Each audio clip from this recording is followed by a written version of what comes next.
I recognize the member from Stearns, Representative O'Driscoll. Thank you, Madam Speaker. And before I forget, I'd like a roll call, please. Seeing 15 hands, there will be a roll call. I am probably the most unlikely candidate to be here in the Minnesota House of Representatives and serve with great people like Swazinski and Schumacher and Krisha and Torkelson, and the list goes on.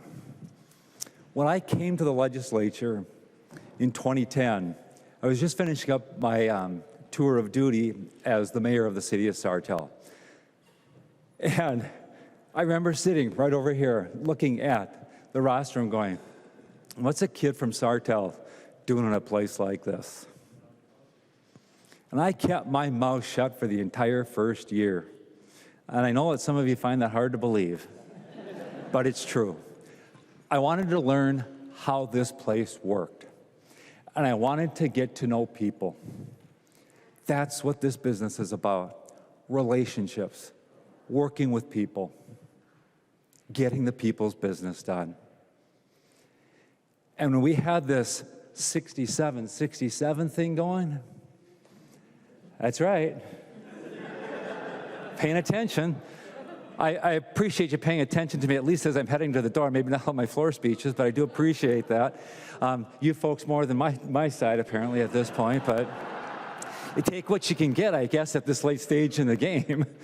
And I was just awestruck by that 67. So I went back and I called Al Patton, who was a DFL member in the legislature back when this last situation happened. I took him to lunch. It was around Christmas time. And I said, Al, how does this work? And he goes, oh, please, don't do it the way we did it.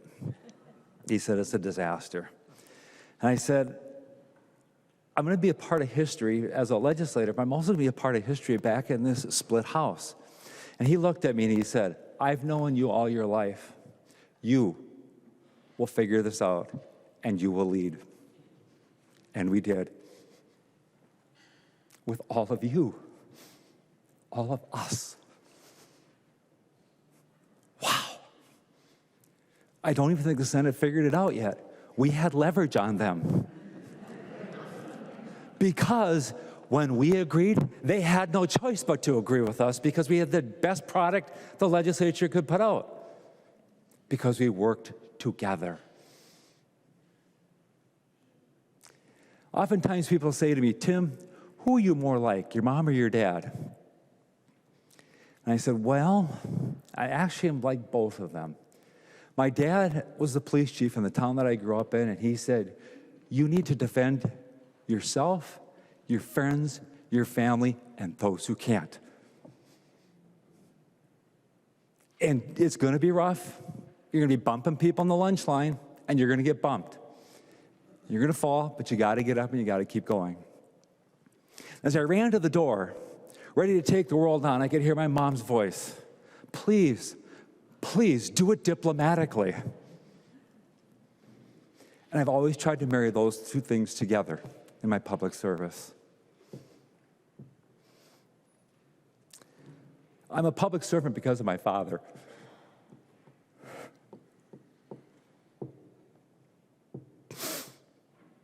Nothing changes your life than watching your father's life almost be taken in your presence in the line of duty. It was Super Bowl Sunday, 1991. I was heading back to my apartment. My brother and I shared, and there was gunfire in the building next to us. And that was before we had cell phones and before we had all the other tools that we have. And because my dad was a police chief at our home, growing up as kids, we had what we called the bat phone. It was the phone for the police department in our home. And I remember calling my brother and my mom, and I said, you're not going to believe this, but Dad's at it again. It's 9 o'clock at night. He gets called out.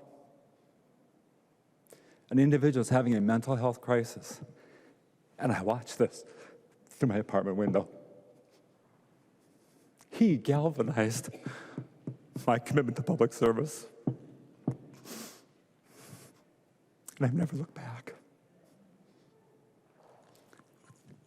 He sat up here with my mom on swearing-in day, and a year later passed away.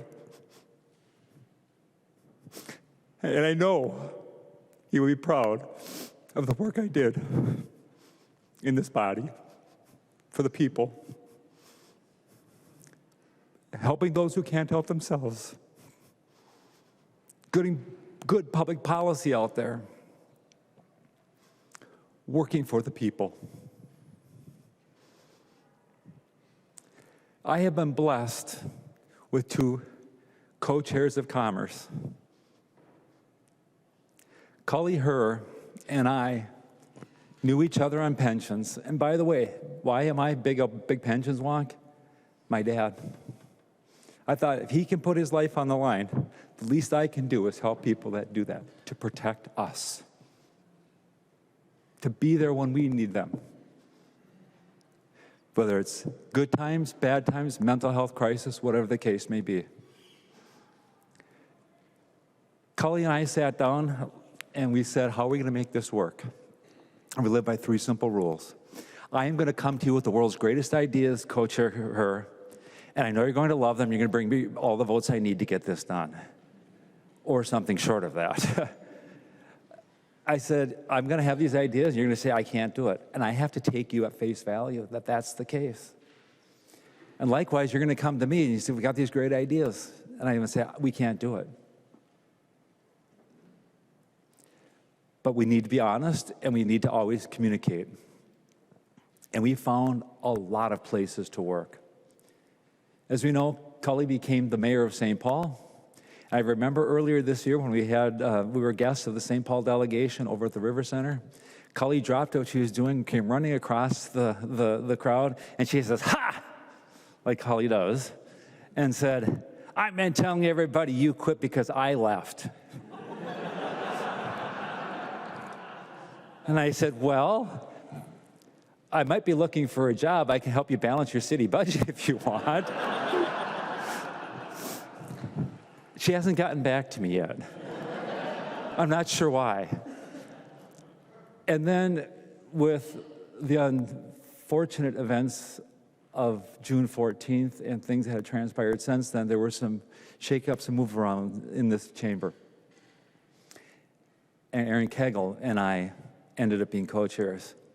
The extent of my contact with co-chair Kegel up to that point was sitting across the Commerce table from one another in committee, bickering back and forth, as the dutiful minority does. And Representative Stevenson, who was the chair of that committee at the time, and I was the lead, I gotta tell you, Zach's a pretty cool cookie, but I know how that guy works and how he ticks. He called me up and he was petrified, literally petrified, when we had to go online with COVID. And he said, we can't have any more meetings. We have to get all of our work done during the time that is allotted. We're not getting extra time. And I said, well, that's very easy. As long as I can do my job, you will be able to do your job. Leader Stevenson, you remember that conversation? And we made it work. We made it work. I also am proud of the fact that in my freshman year, my first year, I kept my mouth shut and I met people like Denise Dietrich, who, as I mentioned earlier this session, was the godmother of school trust lands. And Representative Dietrich and I worked diligently to put this bill together, get it passed in 2012. Because I didn't say much and I just kind of blended in as the wallflower that I am, like Joe Schumacher, I put this bill up, we got it passed, all of us members started coming and going, how long have you been here? I said, well, this is my freshman year. Stop. And I said, no. They said, you don't act like a freshman. Even Greg Davids told me that. I don't act like a freshman. And I was proud of the work that we did establishing the School Trust Lands Commission, which is there now, and the work that we've done and being able to double the amount of money that's in that fund for the kids in the state of Minnesota. We're not screwing the kids anymore. Tommy would be proud of that constitutional amendment that's going on the ballot this fall. I am proud of that. Things come around and they go around. When I heard that we were going to have this constitutional amendment, I thought, what a great way to close a career, the way you started it. Relationships around this place mean everything to me. When I came in, there was 36 of us. Today, there are 6 of us. After this year, there will be 3 of us. And for those who are majority makers, so are we. I love your families. Kelby and Donna Woodard, their kids grew up here. I taught them Latin in the retiring room, for heaven's sakes. And I remember Kelby's oldest son, Tipton, was, oh, we got to come back to the Capitol again. He's a junior in high school, right? St. Thomas Academy. He'd rather be running with his buddies and stuff. I finally one day sat down and I said, when you go back to school, do you ever talk about what's happening like in the news and politics? Yeah, in social studies class. I said, do you ever talk about the Minnesota legislature? He said, yeah. I said, do you realize that those kids are seeing secondhand what you're actually experiencing on the House floor and the relationship that you have built with legislators? He goes, well, I never really thought of it that way. And he changed his ideas about why he was here. And he said, I'm going to make a positive impact on the other students that I go to school with because of my experience here. The Sweetlings, watched you guys grow up. Ron and Wendy Creasha, your kids are great. Joe, your kids are great too. The reason I say that is when Joe came into the legislature, he was 24 years old, and I would say, oh, this family, which family do you belong to, Joe? Now, I love Joe. I love giving him a bad time. He and I have had some interesting experiences in the legislature as bachelors, watching things happen and unfold here, but it's been a great experience. My first time in this building was about this time in 1976. What was going on in the news in 1976?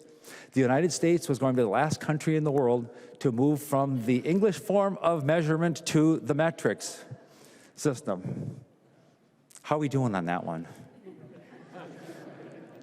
50 years later, not so good.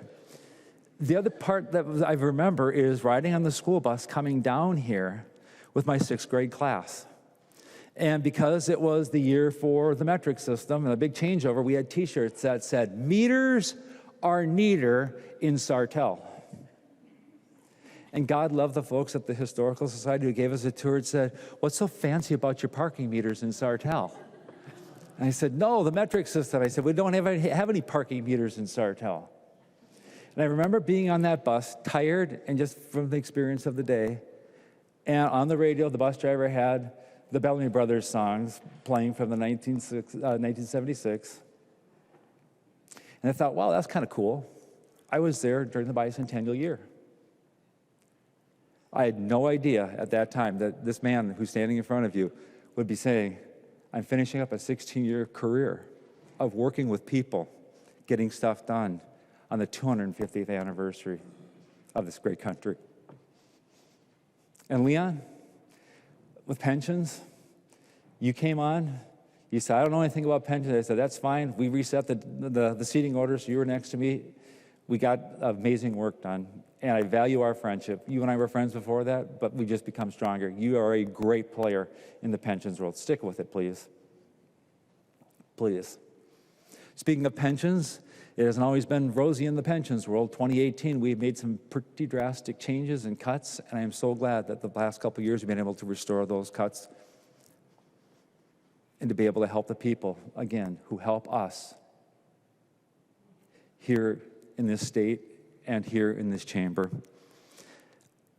I have so many people that I have come in contact with here at the front desk. Pat, during the time that I was Speaker Pro Tem, you bailed my butt out of more hot fires than you should have ever had to have because of what was going on around here. To the countless LAs, CAs, writers, staff folks, you're amazing. And I have, over the years, had staff come to me as they're leaving, and they kind of have this sheepish look on their face. It's like, I just need to tell you I'm going to be leaving and going and doing something else. And I cheer with them. I have always thought and wanted to work to build people to be at that next level. And so as I wrap up my career here in the Minnesota House, I will remember two things: the great relationships that we had and the future that we're building for Minnesota. As I wrap up, I want to do a special shout out. You knew it was coming, didn't you, Torque? My freshman year, with the chaos of 36 new members in this house and everybody trying to figure out which way is up and committees and everything, I was in the DMZ. If you've been around here, you know what the DMZ is. It's the third floor on the SOB, because it's the overflow for Republicans and Democrats. We're on the DMZ. I went into Torque's office and I closed the door and I said, "What the blank am I doing here? These people are crazy." It is unbelievable. And I started talking about stuff, and Torque, as he does, sat there, let me get it all out, puke it all out, get it going. And he just looked at me in his Torque way and said, "This place needs more people like Tim O'Driscoll and not less people." I don't know to this day if that's true, but I'll leave you with this. When President Truman relieved Douglas MacArthur of his duties during the Korean War, Douglas MacArthur went to Congress and said these infamous words: "Old soldiers never die. They just fade away." I kind of think that's what happens with legislators, too. Old legislators never die. They just fade away.